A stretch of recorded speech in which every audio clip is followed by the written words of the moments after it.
Negotiation, सब्जी वालों से भी हम बोलते हैं धनिया ज़्यादा डाल दो, नींबू ज़्यादा डाल दो, हरी मिर्चें ज़्यादा डाल दो वो आपसे कम दाम पे सब्जी बेच रहा है तो हम आपसे क्यों ले। सिर्फ और सिर्फ हम सब्जी वालों से ही नेगोशिएट नहीं करते हैं। नेगोशिएशंस हमने बहुत तरीके की देखी है, विन विन देखी है, विन लूज देखी है, लूज लूज देखी है। नेगोशिएशंस हर जगह होती हैं, ऑर्गेनाइजेशंस में भी होती है, बिजनेस में भी होती है, फैमिली में भी होती है, स्कूल्स में भी होती है, कॉलेजेस में भी, यूनिवर्सिटीज में भी, हर जगह नेगोशिएशन करनी क्यों है। सबसे पहले आपको ये ऑब्जेक्टिव देखना पड़ेगा, ये चीज़ सोचनी पड़ेगी। आज तक आपने नहीं सोची होगी, मुझे पता है। सबसे देखो, मुझे इस लीडर के लिए रिस्पेक्ट है और इसी वजह से मैं नेगोशिएशन करना चाह रहा हूँ।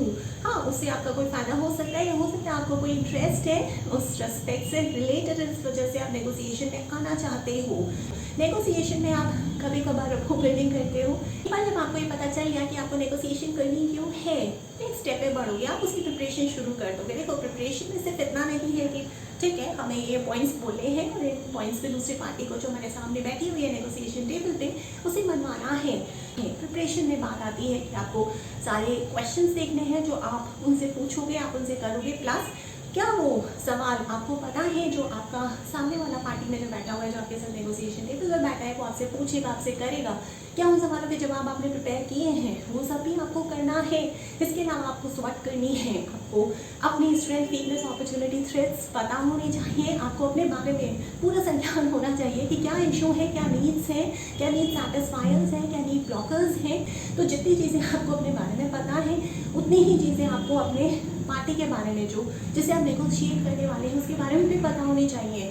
आपको उसके स्वॉट पता होनी चाहिए, उसकी स्ट्रेंथ, वीक, अपॉर्चुनिटी, थ्रेट क्या है, उसकी वैल्यूज़ क्या है, उसकी नीड सेटिस्फायर्स क्या है, उसकी नीड ब्लॉकर्स क्या है। देखो देखो, ये जो नीड ब्लॉकर्स है ना, बहुत ज़्यादा क्रिएट कर देते हैं, बहुत ज़्यादा आपको डिस्कस कर देते हैं, हम बहुत ज़्यादा फ्रस्ट्रेटेड हो जाते हो। कभी कभार क्या होता है कि जो डील आप प्रपोज करते हो सामने वाले के लिए, जैसे आपको $40 मिलियन 40 सालों के लिए ये डील करनी है, लेकिन सामने वाला बोलता है कि नहीं, $40 मिलियन बहुत ज़्यादा है, हम उतना पैसा नहीं लगा सकते आपके साथ बिजनेस करने में। तो आप उसको किस तरह से समझा सकते हो, आप ये बोल सकते हो कि देखो $40 मिलियन ज़रूर है, एक बड़ी रकम है, लेकिन बहुत सालों के लिए है, 40 सालों के लिए। तो अगर 40 सालों के लिए $40 मिलियन देखोगे तो बहुत कम है। इस तरह से आप कुछ कुछ जो है अपने आर्ग्यूमेंट दे सकते हो, नेगोशिएशन में धीरे धीरे आगे बढ़ा सकते हो। देखो, कभी कभार ऐसा होता है कि आपको क्रॉस कल्चर नेगोशिएशंस करनी पड़ती है, तो उनके लिए प्रिपरेशन एक नेक्स्ट लेवल की होती है। वहाँ पे ऐसा नहीं होता कि सिर्फ और सिर्फ आपको अपने कल्चर के बारे में ही पता हो, बस हो गया।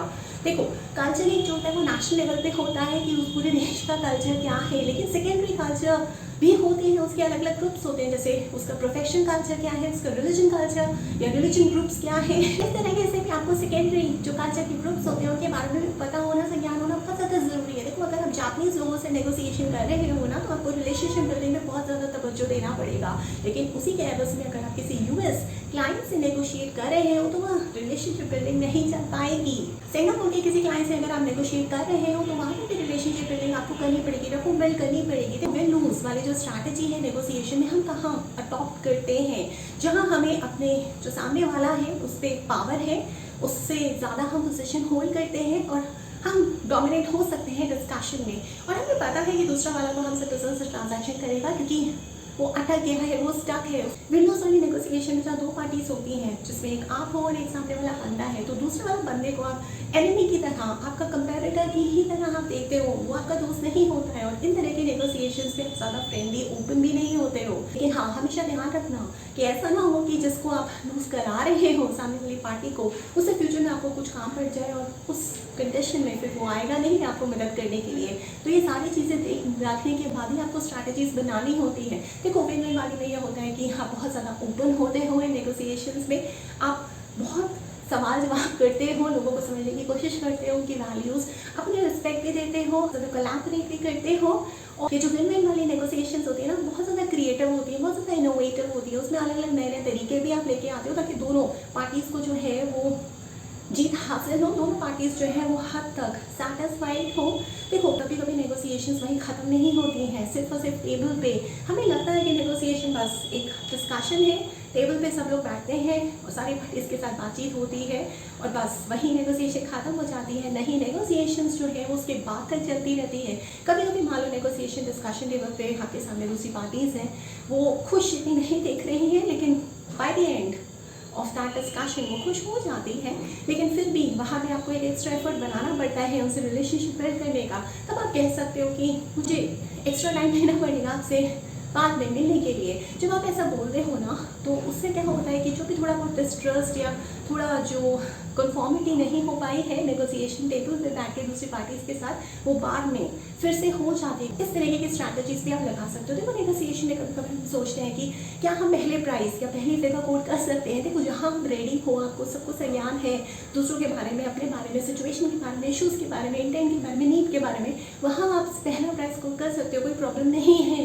लेकिन जहाँ अपने सिचुएशन, इशू, नीड्स के बारे में संज्ञान नहीं है, वहाँ दूसरे को कोट करने दो प्राइस पहला। देखो अगर आप पहला प्राइस कोट करती हो ना नेगोशिएशन में, तो आप हमेशा और हमेशा एडवांटेजेस पोजीशन पे रहते हो।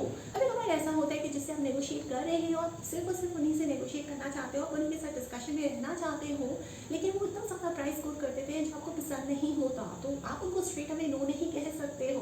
आपको इनडायरेक्टली उनसे नो कहना है। किस तरीके से आप बोल सकते हो कि मिस्टर राम जो है बिजनेस ट्रांजैक्शन का $40 मिलियन कोट कर रहे हैं, जो आपके प्राइस से कम है, लेकिन मैं चाहता हूँ कि मैं आप ही से नेगोशिएट करूँ। इस तरह की चीज़ें जब आप बोलोगे ना, तो वो नेगोशिएशन जो है वो दूसरे ही लेवल पे पहुँच जाती है और आपका काम बन जाता है।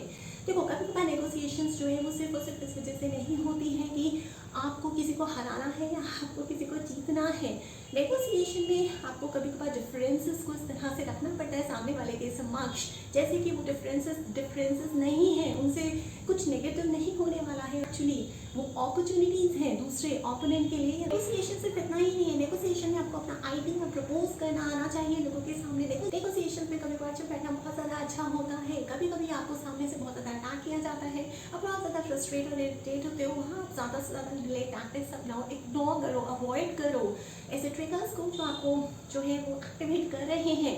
कभी कभार आपको अपना फेस सेव करने के लिए इग्नोर टैक्टिक्स भी अपनानी पड़ती है। कभी देखो नेगोशिएशन में पैराफ्रेजिंग का भी बहुत अच्छा रोल है। अगर आप ज़्यादा से ज़्यादा पैराफ्रेज करोगे ना, तो एक्नॉलेजमेंट भी आपको जो मिलेगा आप उससे सैटिस्फाइड होंगे, आपको पता होगा कि जो मैंने समझा है वो एकदम सही है। नेगोशिएशन में ओवर एस्टिमेशन और अंडर एस्टिमेशन का भी आपको ध्यान रखना है। जब आप क्रॉस कल्चर नेगोशिएशंस करते हो, जहाँ सिर्फ और सिर्फ दो पार्टीज इन्वॉल्व है, जैसे एक आपका देश जिसके रिप्रेजेंटेटिव आप हो और दूसरा देश जो उसका रिप्रेजेंटेटिव आपके सामने नेगोशिएशन टेबल पे बैठा हुआ है, वहाँ पे आपको कोलैबोरेटिव टाइप की नेगोशिएशंस या कंपेटिटिव टाइप की नेगोशिएशंस बहुत अच्छी तरीके से काम करती हैं।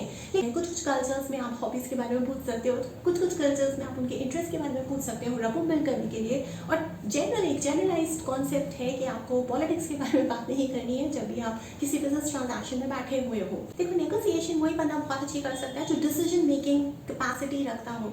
क्या आप नेगोशिएटर हो? क्या आप नेगोशिएशंस कर लेते हो? क्या आप डिसीजन मेकिंग कैपेसिटी रखते हो? जितनी अच्छी आपकी डिसीजन मेकिंग कैपेसिटी होगी ना, उतने ही अच्छी आप नेगोशिएटर, उतनी ही अच्छी आपने नेगोशिएशन की स्किल्स होंगी।